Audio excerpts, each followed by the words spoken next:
¿Cómo están ustedes en esta mañana? Bien.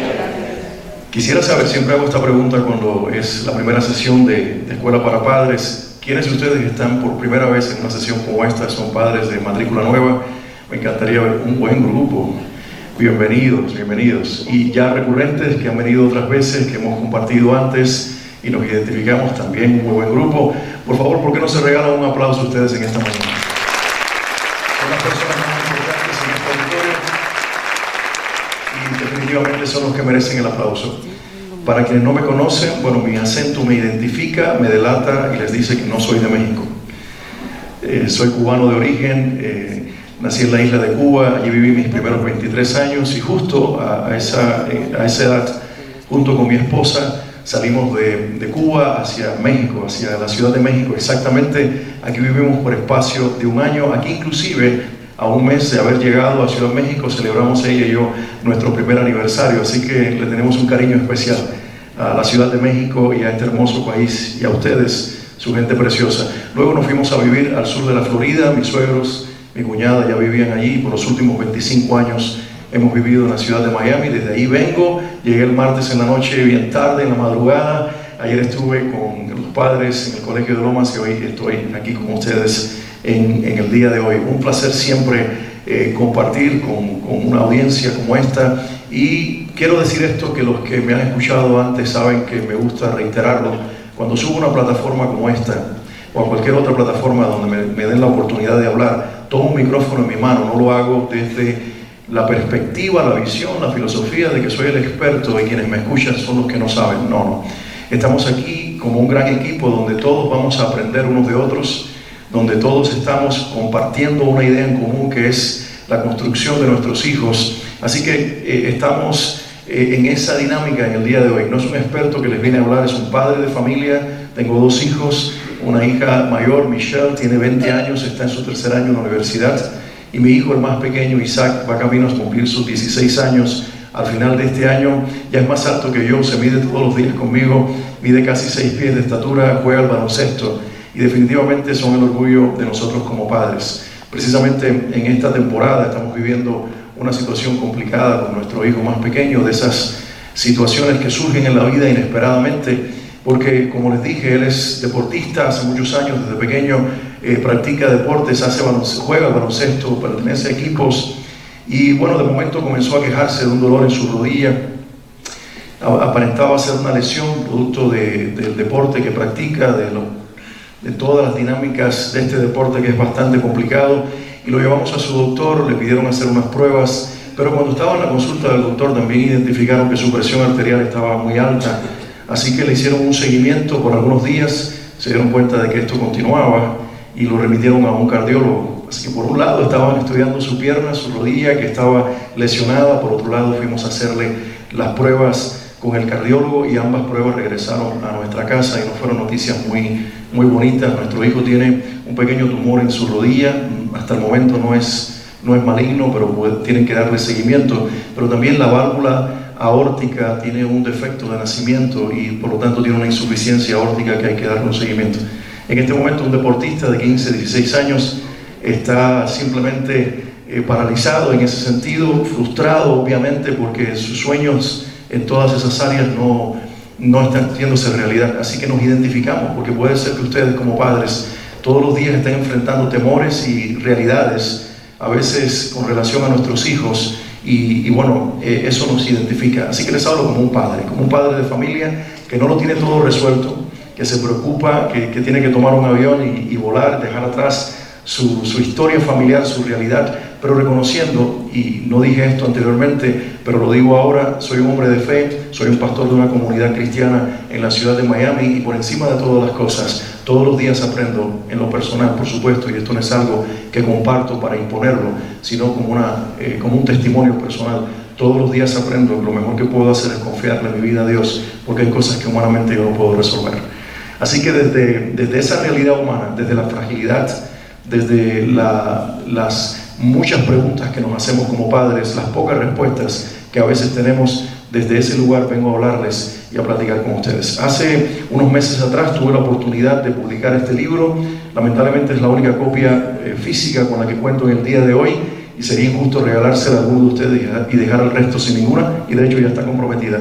Pero lo que les quiero decir y sugerir es que pueden ir a la página o a la aplicación de Amazon. Ahí está este libro, se llama o se titula Hijos Sanos en un Mundo Roto. Estoy principalmente hablando acerca de la salud emocional. Hace tan solo poco tiempo atrás salimos de una pandemia como la del COVID-19, pero lo que no nos dijeron cuando pasamos por esa pandemia se trata de la pandemia emocional que nuestros hijos, principalmente los más vulnerables, están viviendo.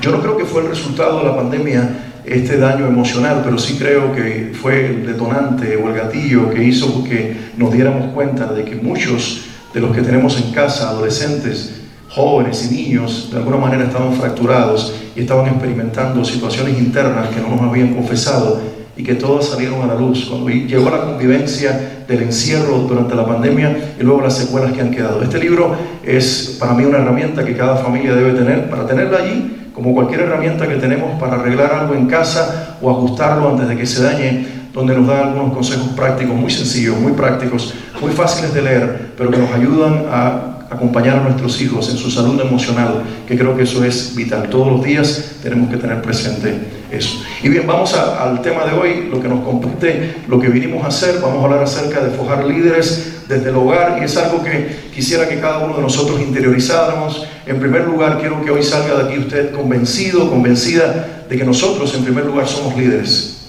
¿Estamos de acuerdo con eso? Estamos no solamente liderando una familia, al ser padres de familia, nos estamos liderando a nosotros mismos. Por eso yo tengo el concepto de que cada persona es un líder en sí mismo. No importa si dirige o no un grupo de personas, tenemos que aprender a guiarnos a nosotros. Y de hecho, cuando estamos acompañando a nuestros hijos, los estamos acompañando en estas etapas formativas, para en algún momento dejarlos crecer, vivir su vida de adultos y que ellos entonces puedan liderar sus propias vidas. Ayer amanecía. Bueno, no amanecía porque hay 2 horas de diferencia con la ciudad de Miami, eran las 3 de la mañana aquí, a las 5 de la mañana en Miami. Mi hija me despierta con una llamada, ella iba camino a la universidad, fue a tomar su tren y llegó 1 minuto tarde a la salida del tren y me llama para decirle: papi, perdí el tren. Su universidad está a 2 horas de la ciudad en la que vivo y era casi de vida o muerte que tendría que salir a esa hora para llegar a tiempo y poder tomar uno de sus exámenes. Me llama toda frustrada y me dice: ¿qué debo hacer? Le doy algunas sugerencias, pero le digo, al final la decisión es tuya. ¿Por qué? Porque ella tiene 20 años.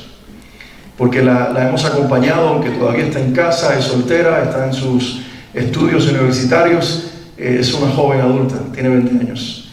Y ella está viviendo ahora sus experiencias obvias de tomar decisiones todos los días, con el acompañamiento nuestro, con nuestros consejos, con esa confianza y esa cercanía de hacernos preguntas en sus momentos pico de frustración o en sus encrucijadas. Qué bueno que estamos allí para ella. Esa es nuestra labor como padres, y los que tienen hijos ya bastante grandes. ¿Hay abuelos aquí? ¿Abuelos entre nosotros? A ver, un aplauso para los abuelos, por favor. Gracias por estar presentes. Mi abuela siempre decía: nunca se deja de ser padre. Los hijos crecen, tienen sus hijos, se van a sus casas, hacen sus vidas, pero hijo una vez, hijo siempre. ¿Verdad que sí, abuelos?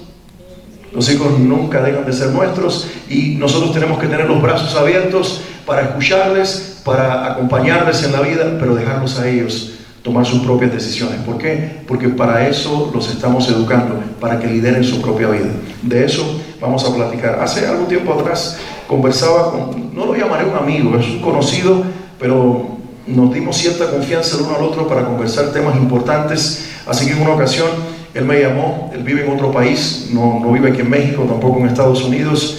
Él vive en otro país. Yo me encontraba en su país en ese momento y él me dijo: ¿por qué no vienes y conversamos un rato? Me abrió su corazón, me habló de su frustración como padre. Un padre que tiene 3 hijos, pero una hija mayor de estos 3 que es de un matrimonio anterior, y 2 hijos pequeños que son de su matrimonio actual, y sobre todo estaba viviendo un momento de frustración con su hija, la mayor. Me decía: no sé qué hacerle porque ella está resentida con que tiene nuevos hermanos, con que tenga una nueva familia, no entiende todo lo que sucedió entre su mamá y yo, no entiende la separación, no entiende el divorcio, y ahora está adolescente que me toca guiar, que soy su padre. aunque no vivo en casa, es para mí alguien muy importante a quien quiero acompañar en la vida. No se deja, no me da oportunidad de entrar a su vida, se mantiene hostil todo el tiempo. ¿Qué hago? Y mientras conversábamos se me ocurrió hacerle una pregunta y esto fue lo que le dije. Le dije, mira, si tuvieras la oportunidad de comenzar otra vez, es empresario, tiene una empresa exitosa en su país, es un hombre influyente, es uno de los pocos empresarios en el país que le da inclusive asesoría al presidente, es un hombre muy importante. Y yo le digo, si tuvieras que comenzar otra vez en la vida y no fueras ni empresario ni padre, y si me ayuda el ingeniero con la siguiente, ahí está, yo le pregunté lo siguiente, ¿qué escogerías? ¿Ser papá o ser empresario?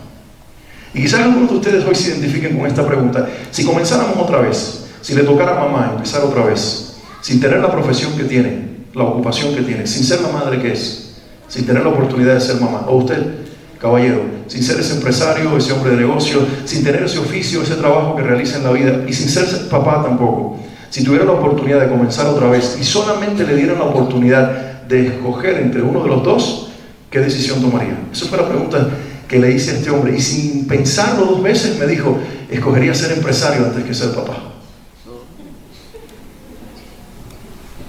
¿Algunos de ustedes tendrían la honestidad de decir, me identifico con él? Gracias. No son los primeros a los que le hago esta pregunta que le hice a este amigo o conocido y que me dicen, yo pienso igual. Y la pregunta que yo le hice a él, ¿por qué? Me dice, bueno, es que yo le digo a mis empleados, le digo a mi grupo de directores, las directrices, las órdenes para manejar la empresa, ellos pasan las órdenes al resto y todo el mundo funciona bien. Nadie me dice que no, nadie se queja, todos hacen lo que yo les digo de alguna manera. Algunas veces hay que corregir algunas cosas, algunas veces hay que sacar a algún empleado y dejarlo ir. Hay cosas que sí son dramáticas en el mundo de los negocios y las empresas, pero lo prefiero porque al final lo que yo pido se hace. Y le digo, y en casa no, ¿verdad? Y con tu hija adolescente mucho menos. Padres de adolescentes saben lo que estoy diciendo, ¿verdad? ¿Nos reímos o lloramos? ¿Cuántos padres de adolescentes hay aquí? Déjenme ver sus manos. Los mantengo esta mañana bien ejercitados a todos, ¿no? A ver, déjenme ver sus manos otra vez. Ay Dios, no sé si tomarles una foto y llamar a un psiquiatra, a un psicólogo. Es más, no sé si es asunto de psicología o de psiquiatría ya, pero la adolescencia se les ve el trauma en la cara, ¿no? Y le digo a este conocido, ¿no te parece que todos en tu empresa al final responden a lo que les dices porque les pagas? Porque aunque estén en desacuerdo contigo y seguramente hablan de tus decisiones y de tus órdenes y tus directrices, etcétera, etcétera, en los pasillos, a tus espaldas, y algunos de los que hablan a tus espaldas son de tus más cercanos que se sientan en la mesa directiva contigo, a los que les pasa las órdenes directas tal vez están resentidos, pero eres quien les pagas, quien tienes el derecho a pasarle su salario cada semana, cada quincena, cada mes, como sea, pero ellos le dan de comer a su familia gracias al empleo que le provees. Pero tus hijos no. En casa tenemos autoridad, es un derecho propio que nos dio la vida, que nos dio Dios, decimos lo que creemos en Él. Pero luego ese derecho propio que tenemos al ser padres, tenemos que construirlo porque se pierde.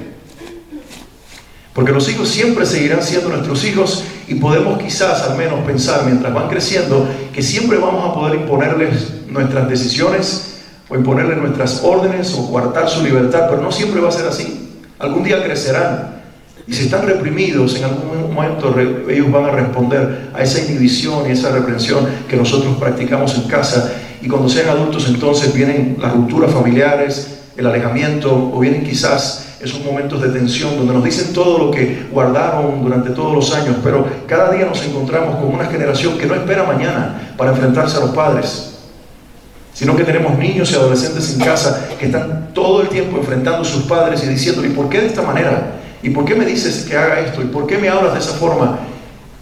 ¿Verdad? Es una realidad que estamos viviendo y que quizás cuando les pedía a los padres de adolescentes que levantaran sus manos, también se sonreían como diciendo, uy, somos nosotros.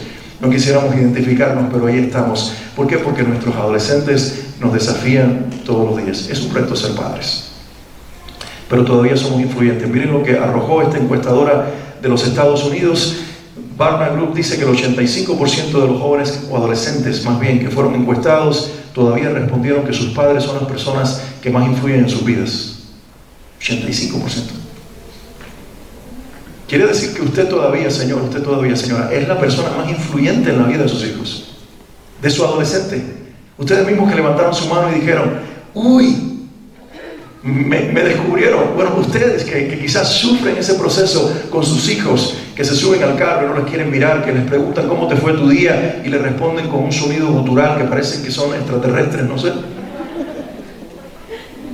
Que no les gusta que los abracen en público, sobre todo si es un adolescente varón, que no quieren ver que sus amigos vean esas expresiones de cariño y de afecto público, que en casa se mantienen aislados, que cierran la puerta de su habitación o de su recámara, que se esconden detrás de sus pantallas todos los días y que tal vez tratamos de tener comunicación con ellos y pareciera que el mirar a los ojos no es algo que le pertenece a esta generación.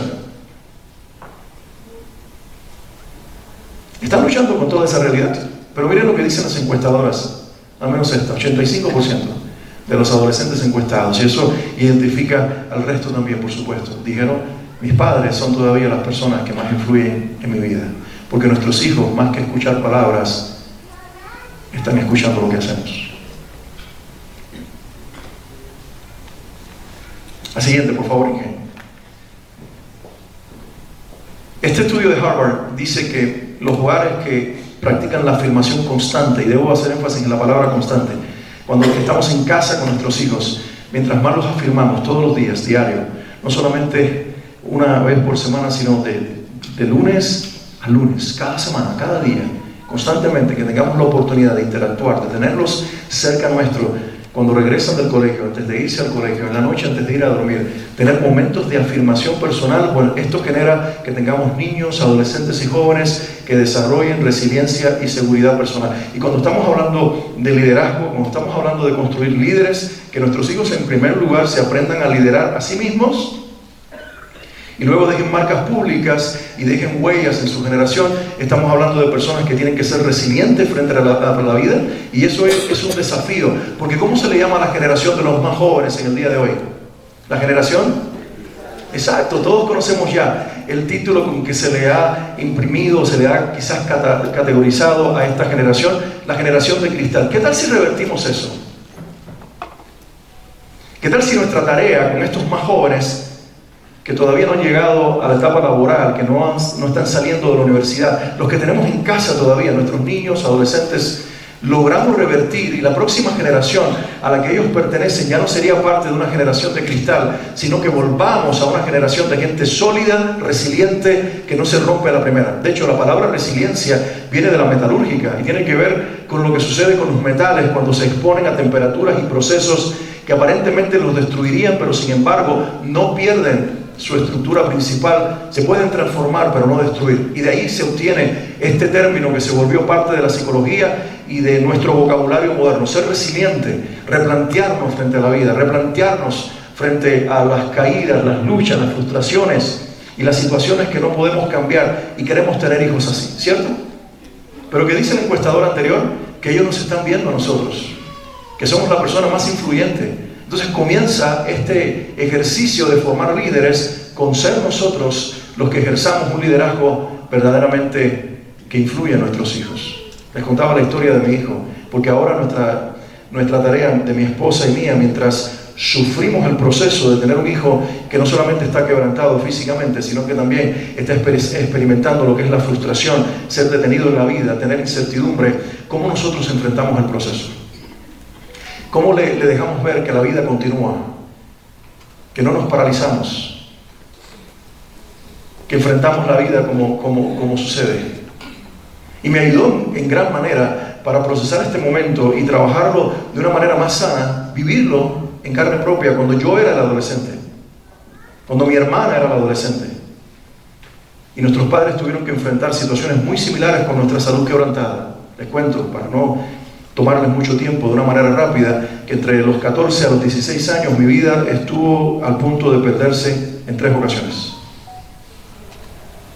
De los 14 a los 16 años estuve en hospitales la mayor parte de ese periodo de 2 años, hasta que finalmente salí de todos esos procesos, y mis padres estuvieron al pie de mis camas en los hospitales, y veía que en sus ojos había un rasgo de sufrimiento, pero había una firmeza, una determinación y una palabra de afirmación y de decir, vamos a salir juntos de esto. Nuestros hijos nos necesitan ver fuertes a nosotros y a la misma vez ser humanos. Fortaleza no es la negación de lo que experimentamos, no es hablar del problema, no es sacarlo de nuestras conversaciones. Fortaleza no es ni tan siquiera ocultar nuestras lágrimas o nuestro quebrantamiento humano. No, podemos llorar en presencia de nuestros hijos, podemos quebrantarnos en algún momento, pero también tienen que vernos cómo nos secamos las lágrimas, nos levantamos de nuestro propio quebranto y enfrentamos la vida con una cara todos los días diferente, con mucha fe, con mucha esperanza. Esto hablo simplemente de procesos críticos de la salud de nuestros hijos, pero también tienen que verlo en cómo nos manejamos profesionalmente.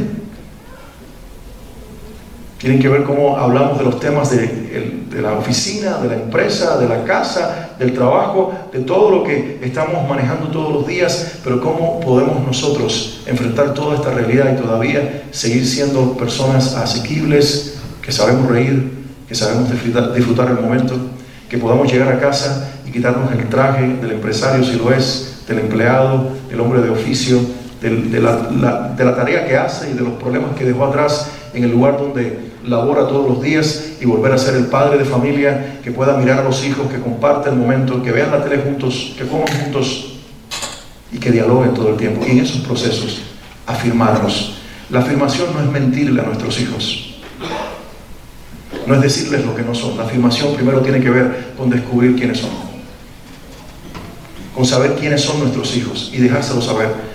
Porque mientras hablamos de este tema en este día, de educar líderes en el hogar, quiero que nos demos cuenta, si ustedes son de los que toman notas, que mi plática está yendo en dirección a 3 aspectos principales para construir un líder. La primera tiene que ver con identidad, quién soy. La segunda tiene que ver con propósito, para qué estoy aquí en la tierra, ¿verdad? Entonces en esa dirección vamos a ir. Identidad tiene que ver con propósito y definitivamente tiene que ver con carácter. Porque si una persona no tiene carácter, aunque sepa quién es y tenga propósito, no podrá enfrentar las dinámicas de la vida porque estamos en una interacción todos los días. Y de hecho nos ayuda a nosotros también a determinar nuestro propio liderazgo personal. ¿Quién soy? ¿Para qué estoy aquí? ¿Cuál es mi propósito? Y luego tengo el carácter y la estructura emocional y psicológica para enfrentar todos los desafíos que mi propósito y mi identidad ponen delante mío. Y eso es algo que tenemos que ayudar a nuestros hijos. Identidad determina propósito. El hijo que sabe quién es, sabrá dónde va. Así que asegurémonos que en casa estamos construyendo personas que se descubren a sí mismos a través del diálogo familiar, a través de lo que creemos de ellos, a través de esos momentos de afirmación. Porque los primeros que aprendemos, provocamos esa respuesta en nuestros hijos, a esa pregunta que ellos se comienzan a formular a lo largo de la vida, ¿quién soy? ¿Quién soy? Que en la adolescencia se vuelve vital y que se convierte a veces en tema de frustración y a veces de sentimientos encontrados por parte de nuestros hijos, pero si nosotros los ayudamos a lo largo de esta etapa formativa a dejarles saber con nuestra forma de interacción con ellos quiénes son ellos, eventualmente tendrán la respuesta. No porque se las dimos, sino porque los acompañamos de una manera sabia para que ellos descubrieran quién son, para que puedan estar definidos. Es un éxito cuando nuestros hijos, al escoger carreras, no escogen una carrera porque les pagaría muy bien, sino porque su vocación está incorporada. Porque que hemos descubierto, y los estudios lo demuestran, que las personas profesionalmente más exitosas no son aquellos que escogieron una profesión por salario, sino por vocación, llamado y pasión. Y si nuestros hijos van a la universidad porque tienen una pasión, tendrán la motivación todos los días para regresar al salón de clases, escuchar a un profesor que puede ser el más quizás monótono de los profesores, pero todavía están motivados porque saben que esto es parte de los escalones que ellos están caminando, están subiendo para llegar a la meta personal que tienen. Encarrilar una profesión donde su vocación personal, su propósito de vida se exprese. Y hoy tenemos una generación frustrada. La psicología también habla de la depresión blanca, de estoy deprimido, no sé por qué, siento que se me fue el tren, que se me fue el momento, la oportunidad, y estoy en ese proceso en que tengo esta depresión y no sé por qué me encuentro ahí. Tengo la respuesta quizás para ello, y muchos la tienen también, es el despropósito con el que viven las generaciones más jóvenes. Porque precisamente hoy tenemos una generación de cristal porque quisimos resolverles la vida y hacerles pensar que están seguros en el refugio, en el regazo del hogar, donde los padres hacemos todo por ellos y no les enseñamos a pensar, a vivir, a soñar y a apasionarse con su propio proyecto de vida. Nuestros hijos necesitan eso, tener un proyecto de vida y que se planteen en algún momento: en esa dirección voy, en esa dirección me encuentro. La siguiente, por favor. Así que les dejo esta premisa en el día de hoy: el carácter pesa mucho más que el talento, y eso está demostrado. Miren lo que dicen algunas encuestas también, algunos estudios que se han hecho. Forbes, en este caso, 85% de las personas que pierden su trabajo no lo pierden porque no tienen la habilidad, no tienen las capacidades personales, es por asunto de carácter. Y quizás la mayoría de estas estadísticas están apuntando a las generaciones más vulnerables, la generación Z.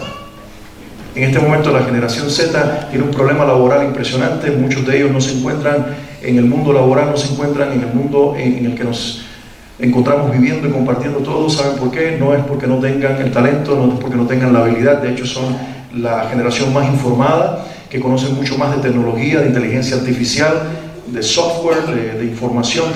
Son la generación que nació con la información a la mano, que conoce mejor que nadie los teléfonos inteligentes, los computadores, los procesadores, todo. Pero lo que pasa es que hay un manejo quizás inapropiado de la frustración y de la responsabilidad. ¿Saben por qué? Porque si estamos construyendo o queremos construir líderes en el hogar, tenemos que desde temprano enseñarles a que tengan, por pequeñas que sean, pero que tengan responsabilidades. ¿Cuántos son generación X aquí?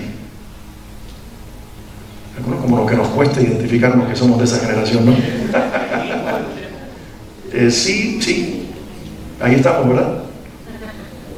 Ahí estamos, ahí estoy yo también. Así que no se sientan mal los que son generación X, ¿no? Aquí hay algunos millennials entre nosotros que nos miran como diciendo: uy, dinosaurios, ¿no? Pero ¿se recuerdan cómo nos criaban nuestros padres? A algunos les produce dolor recordar ese momento. Hay algunos abuelos aquí, por favor, no nos tratemos mal, porque estoy seguro que cada uno lo intentó hacer de la mejor manera. Pero había algo muy positivo, y ustedes coincidirán conmigo: nuestros padres eran expertos en darnos tareas domésticas. Eras el encargado de sacar la basura y nadie la iba a sacar por ti. Te lo iban a pedir 1 y 1000 veces y no bastaba. No, ¿qué 1 y 1000 veces? No, me equivoqué de generación. Nuestros padres solamente lo decían una vez. Y a la próxima te traspasaban con la mirada, porque nuestros padres traían incorporado algo, tenían mirada láser. Y sabían cortarnos con una sola mirada. Bastaba con solo eso y nosotros salíamos como corderitos a hacer lo que nos tocaba hacer. A ir a la tiendita de la esquina a comprar la compra de último minuto, y nos decían: ahí está el dinero, saca las cuentas, cuánto te va a costar, cuánto tienes que traer de regreso a casa. Y luego nos evaluaban si sacábamos bien las cuentas. Hasta para la matemática nos servía. Así nos educaban. No sé si a usted le pasó como a mí, a lo mejor soy el más traumado de todos ustedes, pero recuerdo cuando íbamos a salir de visita a la casa de algún familiar, alguna de las tías. Mi papá tenía, porque algunas ya no están, pero 6 hermanas, él es el más pequeño, el séptimo de los hijos, o el octavo en realidad, pero una hermana murió pequeña, pero tenía 6 tías. Por la parte de mi papá, varios hermanos de mi mamá, que son 5 también, así que había muchos que visitar y otros familiares, y íbamos a casa de alguna de estas tías y mi mamá nos decía, a mi hermana y a mí: les van a ofrecer algo que comer, algún dulce, y ustedes le van a decir: ustedes también se lo dijeron. Me siento mejor, es como terapia. Entonces se lo dijeron, ¿cierto? Y luego, ¿qué pasaba cuando llegábamos a la casa de la tía? ¿Qué nos ofrecía la tía? Si me hubiera ofrecido vegetales, le hubiera dicho que no con todo el deseo, pero me ofrecía helados, dulces, caramelos, algo que a mí me gustaba, y yo estaba a punto de decirle que sí, pero luego me encontraba con la mirada de mi mamá. Una mujer alta de 5'9", 5'10" de estatura, que con solamente mirarme a este niño pequeño que no tenía esta estatura, este tamaño, me impresionaba y me decía con su mirada todo lo que yo sabía que me estaba diciendo. ¿Qué nos decían nuestras mamás? Lo primero que nosotros sabíamos que nos estaba diciendo: no le digas que sí, sino prepárate cuando lleguemos a casa. ¿Se recuerdan ustedes de eso? ¿Le ha hecho usted lo mismo a sus hijos? ¿Los mira igual? ¿Y qué hacen ellos? Y te empiezan a mirar y nosotros tenemos que cambiarle las señas y hacer otras miradas, y ahí termina usted toda deformada haciéndole miradas. Y al final los hijos en público les ponen y le dicen: ay mamá, ¿por qué haces todas esas contorsiones? ¿Por qué me miras de esa manera? Y hasta ridículo nos dejan en público. Estamos viviendo un cambio generacional impresionante. ¿Sabe por qué? Porque lo que cambiaron no fueron los hijos, lo que cambiaron fueron los padres. Porque nosotros, principalmente la generación X, nos resentimos tanto con la manera de criar de nuestros padres que dijimos: cuando yo sea papá, no lo voy a hacer igual. Y en el camino hemos quitado muchas cosas que nuestros padres construyeron y que eran positivas y que nos dieron la estructura que tenemos hoy, moral y en todo el sentido de la palabra. Porque esos límites que establecieron nuestros padres hoy son nuestros límites personales. Ya ellos no están. Mi mamá se fue hace ya 6 años, 7 años va a ser muy poco tiempo de que mi mamá murió, pero todavía está su ejemplo, todavía están sus palabras, todavía están las experiencias, todavía están los recuerdos, las conversaciones, las afirmaciones, las cosas que me dijo. Hoy cuando me paraba a compartir con ustedes este libro que acabo de escribir, recuerdo a mi padre cuando yo tenía tan solo 7, 8, 9 años y me decía: algún día vas a escribir un libro porque tienes el talento para hacerlo. Eso es afirmación. Pero también junto con eso recuerdo los momentos de reprimenda, los momentos de disciplina, regresar a casa y saber que mi mamá, que no tenía en ese momento teléfono inteligente, no había redes sociales, no tenía forma de enterarse de lo que yo había hecho durante todo el día, por alguna razón inexplicable mi mamá sabía todo lo que yo había hecho y dónde había estado. ¿Les pasó a ustedes también? Porque había una red importante de personas alrededor nuestro. No solamente era nuestra familia, eran nuestros vecinos. Entonces yo comenzaba a identificar cómo había visto con mi visión reticular aquel vecino en aquella esquina cuando iba en mi bicicleta y no respeté la luz del semáforo y seguí con la luz en rojo para desafiar y provocar adrenalina con un amigo y otro. Éramos 3 en una bicicleta y en ese momento no me importó el vecino que me miraba, pero cuando regresé a casa sabía que mi mamá no tenía un satélite especial, sino un vecino llamado Ángel que había tocado la puerta. Y luego que mi mamá me decía, yo le decía: ¿quién te lo dijo? No importa, fue esta persona. Y me decía: mira, ay de ti si vas y le reclamas, ay de ti si haces una de tus maldades, te vas a acordar quién soy, y ay de mí, y ay de ustedes también, recuerden. Pero nos resentimos quizás y dijimos: vamos a ser diferentes, y quitamos límites, estructuras. En el camino hemos perdido autoridad. Hay cosas que hay que hacer diferentes. Hay cinturones que no hay que usar. Hay chanclas voladoras que hay que quitar de nuestros hogares. Hay métodos que quizás coartaron nuestra libertad o quizás nos hicieron daño en el crecimiento. Tal vez. Pero hoy cuando miramos la clase de personas en la que nos convertimos, yo al menos, no sé ustedes, tengo muchas más razones para decirle gracias a mis padres que razones para reclamar.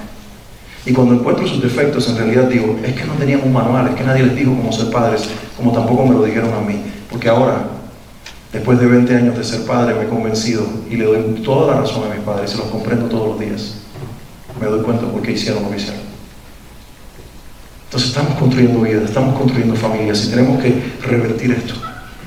Tenemos una generación que no sabe cómo manejar la responsabilidad. La siguiente, porque tengo que dejarles ir en algún momento, no quiero tenerlos secuestrados aquí toda la mañana. Me imagino que ustedes se van a ir a trabajar, ¿verdad?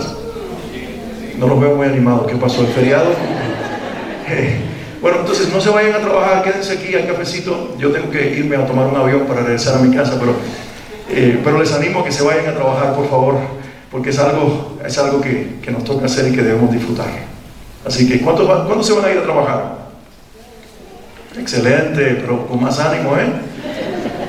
Ok, algunos errores comunes que sabotean el liderazgo que quiero que hoy los pensemos. La sobreprotección, los padres helicópteros que queremos estar presentes siempre en la vida de nuestros hijos. Quiero que tomemos conciencia un momento. No somos omnipresentes. No estamos en todas partes, dejémosle eso a Dios. Tampoco somos omnisapientes, no lo sabemos todo. Pero eso de estar presente siempre, de querer arreglar la vida de nuestros hijos, de no decirles no para que no se traumen. ¿Quién dijo que un no trauma? Si es una palabra mágica que necesitan muchos de nuestros hijos. Quizás el problema que usted está teniendo ahora es que sus hijos han crecido y llegaron a la adolescencia y no escucharon los no necesarios. Y ahora usted está tratando de integrarlos no a la crianza de su hijo adolescente y se encuentra con la rebeldía y se encuentra con la oposición por parte de este adolescente porque no creció. Cuando mi hija tenía 2 años para cumplir 3 años, los terribles 2, ¿no? Los terribles 2, esa etapa entre quizás saliendo del primer año, entrando al segundo año hasta la entrada del tercer año de vida, ellos comienzan a mostrar los primeros rasgos de su carácter, de su personalidad. Y bueno, mi hija me demostró que era mi hija e hija de mi esposa. Yo tengo carácter, papá. Recuerdo una ocasión que ella tomó algo, tenía, creo que un juguete en sus manos, se enojó con su abuela. Mi suegra ha vivido con nosotros desde muy temprano, que mi esposa y yo nos casamos. Cuando fuimos a vivir en Miami, como se encontraba sola, había vivido un divorcio, pues vino a vivir con nosotros. Nuestros hijos nacieron con su abuela en casa, así que ustedes ténganme por favor mucha misericordia. Mi suegra vive conmigo. Me dijo un amigo en una ocasión: mire, mi suegra sabe que para venir a casa tiene que llamarme por teléfono antes para pedir permiso. Y me pregunta a mí, me dice: ¿y la tuya lo hace también? Y yo digo: ¿qué le respondo? Y le digo: no, la mía no llama ni pide permiso, ella tiene la llave porque vive en casa. Entonces me dice: yo te entiendo, ahora entiendo por qué se te ve como se te ve. No, no es cierto. Pero tuvo una interacción con su abuela que le pidió algo y la niña tomó aquel juguete y lo aventó al suelo con toda su furia. Y entonces me acerqué y le dije: ¿te diste cuenta de lo que acabaste de hacer? Qué pregunta tan tonta hacerle a un niño de 2 años que no se da cuenta de nada, ¿verdad? Pero no es tonta. Ellos tienen que darse cuenta desde temprano y tomar conciencia de lo que hacen. Me miró como diciendo: no sé lo que hice. Le dije: bueno, acabas de faltarle el respeto a tu abuela. Eso que acabas de hacer no está bien. Te tienes que pedir disculpas. ¿Le vas a pedir disculpas a tu abuela? Me miró y me dijo: no. Porque nosotros no sabemos decirle no a nuestros hijos, pero quizás una de las palabras primeras que aprenden ellos a decir es no. ¿Te vas a comer toda la comida? No. ¿Te vas a ir a dormir? ¿Vas a pedir perdón a tu hermanito? ¿Vas a devolver el juguete que le quitaste al otro niño? ¿Y por qué nosotros no le decimos que no? Y le dije: ¿sabes? Tienes que pedirle disculpas a tu abuelo. Y lo segundo, tienes que recoger ese juguete que aventaste contra el suelo, que tiraste con tanta furia. Tienes que tomarlo. Tú eres la que lo tienes que levantar. Yo no lo voy a recoger, tu mamá no lo va a recoger, tu abuela no lo va a hacer.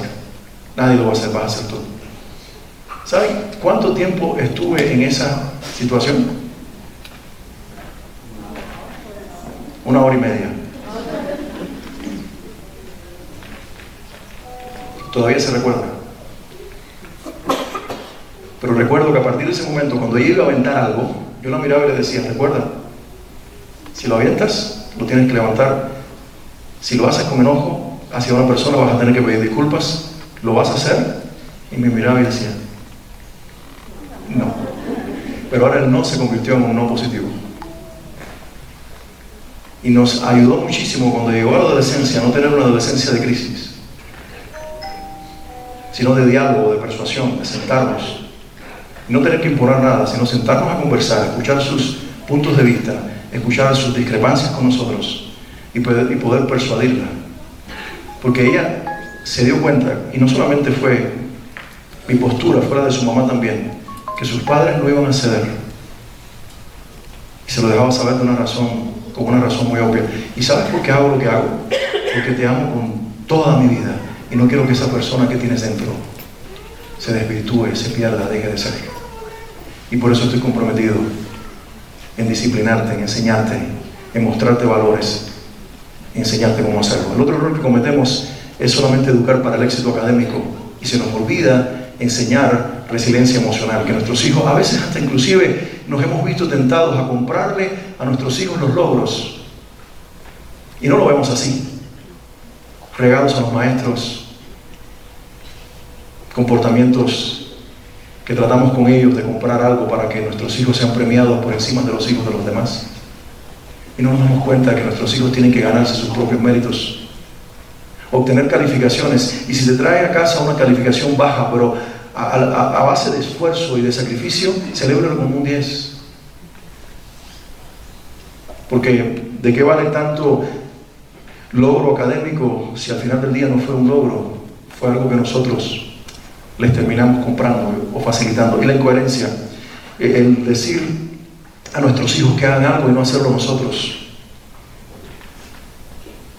Y este es algo que nosotros debemos interiorizar hoy. Todos los que estamos aquí, todos los padres del mundo en el que vivimos hoy, somos incoherentes en algún momento de nuestra educación como padres. ¿Lo reconocemos? ¿Alguna vez con estos adolescentes y niños inclusive que tenemos en esta generación que no esperan a crecer para decirnos lo que piensan? Seguramente se ha encontrado con que su hijo le ha dicho: pero papá, me dijiste que yo no lo hiciera y tú lo estás haciendo. Pero mamá, me prohibiste esto y ahora tú lo estás haciendo. ¿Alguna vez, señora, alguna vez, caballero, usted se ha encontrado con esta mirada de sus hijos o inclusive con este desafío de que ellos le han recordado algo que usted que dijo que no se debería hacer y lo está haciendo? A ver, ¿cuántos reconocemos? Déjenme ver sus manos. Yo creo que ahora esto se lleva a fotografía y publicarlo en las páginas del colegio. Padres valientes y padres sinceros. Ahora, la incoherencia no está en que cometamos este tipo de errores porque somos humanos. En algún momento dijimos a nuestros hijos que no hicieran algo y nosotros terminamos haciendo. ¿Saben cuál es la incoherencia prolongada, la incoherencia crónica? La incoherencia que a nuestros hijos les termina afectando y nuestra autoridad se resquebraja cuando ellos nos preguntan eso y nos dicen: estás haciendo algo que me dijiste que no hiciera, y nosotros lo ignoramos. Y nosotros tratamos de hacer una broma para quizás hacer más liviano el momento. O nosotros nos enojamos y los maltratamos y les decimos: ¿qué te pasa diciéndome eso? Yo soy tu papá. Y los ponemos en disciplina cuando lo único que ellos intentaban era que regresáramos a la coherencia. Y lo que tenemos que hacer en ese momento en que quedamos en público y en desventaja frente a nuestros hijos, ¿sabes qué les propongo hacer? Decirles: tienes la razón. Acabo de hacer algo que yo te he dicho que no hicieras. Y te pido disculpas. Y también te prometo que la próxima vez será diferente. Y te doy permiso para que me lo recuerdes tanto como sea necesario, porque yo, tu papá o mamá, cualquiera que sea el caso, no soy perfecto como padre, no soy perfecta como madre, pero sí quiero comprometerme a darte cada día el mejor ejemplo. ¿Y sabe lo que dicen los estudios? Brené Brown de la Universidad de Houston dice que ese nivel de transparencia y de vulnerabilidad, es la expresión que ella usa en realidad, ese nivel de vulnerabilidad no nos quita autoridad, nos hace que nuestros hijos nos respeten más y nos admiren más. Porque ven que cometemos errores, pero estamos comprometidos con la crianza de ellos y con dejarles el mejor ejemplo. Es algo con lo que tenemos que trabajar. La siguiente, por favor. ¿Qué podemos hacer? La pregunta que nos hacemos hoy, algunas sugerencias muy prácticas, muy sencillas, pero muy válidas y muy positivas. En primer lugar, tiempo intencional. Esto es lo que dice Child Trends, que comprobaron ellos en sus estudios, que 15 minutos, solamente 15 minutos diarios de conversación intencional y significativa con los hijos va a aumentar notablemente el bienestar emocional de nuestros hijos. 15 minutos. ¿Qué son 15 minutos? ¿Qué son 15 minutos? Usted dirá: bueno, quizás es la mitad de un capítulo de una serie que estoy viendo en Netflix. Pero ¿qué tal si lo ponemos en pausa? Tal vez es una parte importante del partido de mi equipo de fútbol y no tengo tiempo para mis hijos. ¿Qué tal si ignoramos por un momento y ponemos a un lado nuestro deseo personal? ¿Verdad? Le dedicamos a nuestros hijos 15 minutos de tiempo para conversar significativamente e intencionalmente con ellos y dejar una huella en sus corazones. ¿Cómo lo va a hacer? Comience con las preguntas superficiales, pero en algún momento en el diálogo ellos mismos van a dar oportunidad para tener conversaciones más profundas que dejen huellas en su vida. Conversaciones significativas que tienen que ver con el destino de nuestros hijos. La Biblia dice, y me encanta, y la traigo a colación porque realmente hay mucha sabiduría en esta expresión del Salmo 127, que dice que los hijos son como flechas en la aljaba de un valiente. Los hijos son esa flecha que en algún momento vamos a tensar en el arco que es el hogar, es la familia, y la vamos a dejar salir, disparada a su destino, lanzada a su destino. Esos son nuestros hijos. En algún momento los enviaremos fuera de casa, pero los estuvimos tensando, preparando y afilando durante toda la vida como un guerrero valiente hace con su flecha. Sus flechas son sus hijos. Y yo espero que nuestros hijos lleguen más lejos de lo que nosotros hemos llegado, que nuestros hijos puedan ser mucho más exitosos profesionalmente de lo que nosotros lo hemos sido, que puedan inclusive crecer mucho más financieramente de lo que nosotros hemos crecido, pero todo eso se multiplicaría por cero si al final del día internamente, emocional y psicológicamente están quebrados, están rotos y no pueden hacer nada con sus vidas. Yo creo que es algo con lo que reflexionar. Algo positivo también son las rutinas familiares, algo muy simple, algo diario, algo que debemos tener pero que se ha perdido. Cenas sin pantallas. En Miami hay algunos restaurantes que han incluido que en el centro de la mesa, cuando la familia se sienta, hay una cajita donde poner los celulares. Y el restaurante no tiene wifi, no tiene clave para que usted tenga. Si su teléfono no tiene una buena internet, como dicen ustedes aquí en México, están fregados, ¿no? Ahí se quedan y tienen que mirarse a la cara, y entonces viene ese momento incómodo de mirar a esas personas que sabemos sus nombres y vivimos con ellas bajo el mismo techo, pero no los conocemos mucho. Qué terrible realidad, ¿verdad? Por eso tiene que practicarse en casa, tener momentos donde cenemos juntos. Quizás todos los días no puede ser, pero en algún momento, al menos el día domingo, la tarde del sábado. Y si no es una cena, es un helado. Si no es un helado, es una caminata juntos. Algún momento donde interactuemos, donde las pantallas no estén presentes, donde podamos inclusive incluir la gratitud de los unos hacia los otros. Y si son gente de fe, como mi familia y yo lo somos, momento para agradecer juntos a Dios. Yo creo que esas dinámicas y esas rutinas familiares son definitivamente momentos importantes, y esos espacios de diálogo. Una de las cosas que más disfruto es que mis hijos todavía quieren platicar con nosotros. Ayer llamé a casa y mi hija había regresado a la universidad tarde en la noche y mi esposa me dice: aquí llevo más de una hora escuchando todas sus historias, todo lo que ha vivido en la universidad, y digo, todavía ella quiere que su mamá escuche sus historias, todavía su mamá es su confidente, tiene 20 años y no quiere estar conectada con las amigas, sino que está deseando regresar a casa, y yo felicito por eso a mi esposa, porque ha sido una mujer que ha sabido escuchar a mis hijos, darle su espacio, y luego con mucha sabiduría ir sembrando sus verdades, sus valores, nuestras verdades en el corazón de ellos, para que lo interioricen y las abracen personalmente y las tomen como dinámicas para su propia vida. Modelemos servicio. Un amigo posteaba una foto en su red social donde estaba con su esposa, su hija adolescente en Tanzania, sirviendo comunidad. Está con una organización que se llama World Vision, Visión Mundial, y estaban allí sirviendo a comunidades, inclusive un montón de niños. Estaba su hija entre los niños africanos compartiendo dulces y ropas y otras medicinas que llevaban. ¿Y qué están haciendo esa gente? Intencionalmente están involucrando a su hija en lo que ellos hacen para servir comunidades donde viven y fuera del país donde viven. Y nosotros podemos hacerlo a mayor o menor escala dependiendo de cómo nos involucremos, pero por favor involucre a sus hijos en algo. Mi función como pastor es trabajar con voluntarios, es motivar a las personas a hacer cosas, y a veces me gusta no solamente fomentar decisiones en las personas desde aquí, desde un micrófono y una plataforma, sino tomar la iniciativa y hacerlo yo también. Me llena de satisfacción cuando invito a hacer algún tipo de trabajo que implica algo físico, que implica involucrarnos con nuestro cuerpo también, y ver que una de las primeras personas que está detrás de mí es mi hijo. Ahora me toca decirle, en este periodo en el que está, no hagas tanta fuerza, no hagas tanto, pero aún así él me dice: déjame hacer algo mínimo. Y me doy cuenta de que él simplemente ha aprendido que es bueno involucrarse y participar, porque lo ha visto desde pequeño, porque lo hemos estado involucrando a que, y al principio lo veía como que no quería, como que se resentía, como que me decía: no, déjame con mi teléfono, déjame con mis amigos, pero eventualmente, en la medida que se acerca y crece más a esa etapa importante de su vida, lo veo tomando la iniciativa de decir: quiero estar a tu lado, quiero seguir haciendo lo que me estás enseñando a hacer, quiero servir a otros, involucrarme físicamente para hacerlo. Eso es algo que debemos hacer. Y por supuesto, tener un círculo de mentores, que incluya familiares, que incluya entrenadores, que incluya profesores, confiar en otros. Un proverbio africano antiguo dice: se necesita una tribu para educar un hijo. Y hemos olvidado eso. Hemos sacado a nuestra familia, a nuestros parientes, a los amigos, a los educadores y a todos fuera de nuestras vidas, y le hemos dicho: nadie diga lo que tenemos nosotros que hacer, porque somos los padres infalibles. En realidad tenemos que hacer alianzas. Sería bonito no solamente que se sentaran a escucharme, sino que crearan lazos, se conocieran unos a otros y encontraran a padres que tienen valores muy similares a los suyos, y crear alianzas por el bien de sus hijos. Eso nos va a hacer muy bien al final del día. La siguiente, por favor. Y con esto cerramos. A este señor le dijeron, cuando estaba en la escuela primaria, los maestros le dijeron a su mamá: señora, su hijo es incapaz de comprender, tiene una incapacidad cognitiva y no podemos seguirlo teniendo en el colegio. La madre desafió ese criterio, lo llevó a casa, recibió la educación en el hogar, su mamá se convirtió en su maestra, en su institutriz, y este señor lo conocemos todos, ¿verdad? Es Thomas Alva Edison.